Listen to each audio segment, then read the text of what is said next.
안녕하세요. 저는 고등학교 2학년 조예빈입니다. 저는 오늘 성도님들께 기도력 하나를 읽어드리고 그에 대한 느낀 점을 말씀드리려고 합니다. 기도력 먼저 읽어드리겠습니다. 행복의 근원이신 그리스도. 사람들은 자신에게 없는 것을 갈망합니다. 양식이 아닌 것을 위하여 돈을 쓰고 만족을 주지 못하는 것 때문에 애를 씁니다.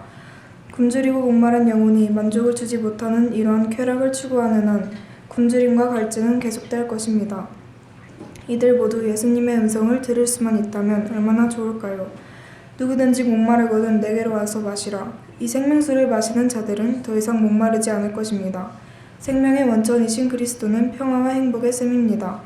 젊은이들은 지극히 선하시고 사랑과 자비가 넘치시고 부드러운 동정심을 지니신 주님의 이름을 찬양해야 합니다. 그들은 질서 정연한 삶과 경건한 대화를 통해 그분의 은혜를 드러내므로 그분의 이름을 드높일 수 있습니다. 그리고 그렇게 할 때 그들의 기질은 부드러워지고 급한 성미는 사라집니다. 그리스도를 영원한 내빈으로 모신 마음이 가장 행복한 마음입니다. 경건의 원칙 아래 있는 가정이 가장 복된 가정입니다. 그리스도의 평강과 하늘의 인재가 깃든 일터에서 일꾼들은 가장 믿음직하고 가장 충실하고 가장 효율적인 일꾼이 될 것입니다. 하나님 경외와 사랑을 드러낼 것입니다.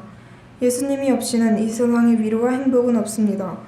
그분을 우리의 친구이자 구주로 인정합시다. 그분 안에는 비할 데 없는 매력이 있습니다. 이 짧은 은혜의 시기 동안 우리 모두 그러한 삶을 살아야 하지 않겠습니까? 그러면 영원토록 그분과 함께 왕노릇하게 될 것입니다. 그리스도를 믿고 마음에 모시면 행복하고 찬양과 기쁨이 가득합니다. 그의 성호를 자랑하라. 여호와를 구하는 자마다 마음이 즐거울지로다. 역대상 16장 10절 말씀. 위에 나와 있는 것처럼 기도력에서는 행복의 근원이 예수님에게 있다고 말합니다. 하지만 저는 항상 행복을 예수님이 아닌 다른 세상 것으로부터 찾고 있었습니다. 그래서 외박 때만 되면 항상 마음이 공허해지고 이렇게 살면 안 되는데 라는 생각이 자꾸 들었습니다.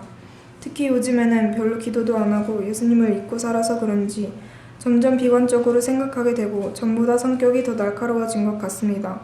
하지만 이 기도력을 읽고 나서 저의 상태를 되돌아보게 되었고 꼭 예수님을 만나서 더 이상 행복을 세상 것에서 찾지 않고 예수님에게서 찾게 될 수 있도록 변화해야겠다는 생각이 들었습니다.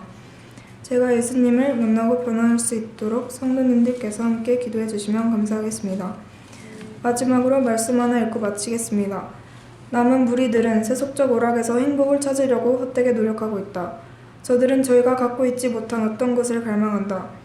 저들은 양식이 아닌 것을 위하여 돈을 낭비하고 있으며 만족할 수 없는 것을 위하여 수고하고 있다. 이러한 만족할 수 없는 쾌락을 추구하는 한 굶주리고 목마른 영혼은 계속적으로 허기지고 갈증을 느끼게 될 것이다.